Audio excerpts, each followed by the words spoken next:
pauwi na si Ninang. So, ayan na nga, napasyalan natin. Andin yung dalawang pelicans sa kalagitnaan. Ay, nasa na sila? Basta nandiyan sila, guys. So, yan. Lakad pa rin si Ninang. Habang namamasyal. Gusto ko sanang bumaba. Pero baka ano tayo. I don't know what's in there. So, hindi tayo ready. So, feeling ko marami masagana pa rin yung ano nila dito. Yung kanilang... Ooh, ang cute! Nakita niyo ba yun? Oh!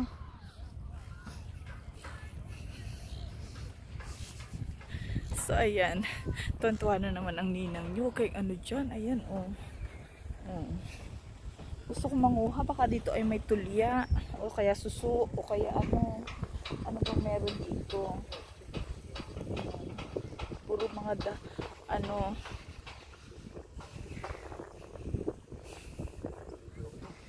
Ayan. So, ano kayo habang naglalakad sa Ninang? Ano? Ito yung mga bata o naglalaro dun sa side doon. Oo. Ay, ayun, ang mga pelican. Lumipad na. Ayan sila.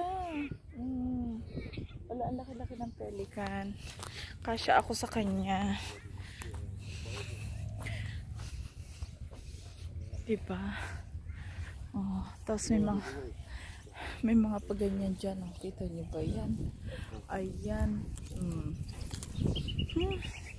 Sige na nga, lakad pa ulit si Ninang.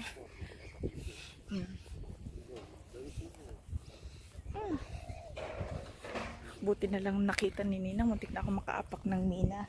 Ay, mina ng kalabaw. Ayun. Ayan o. Puti naman yung buhangin, guys. As you can see, puti. O, ayan o.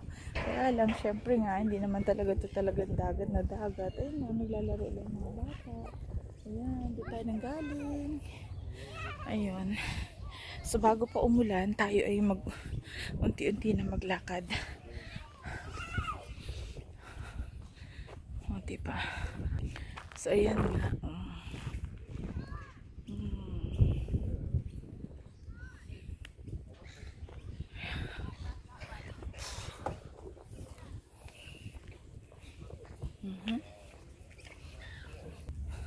So, yun, naglalakad pa rin si Ninang. So, ganun talaga. Ayan, marami pa rin diyang mga birds.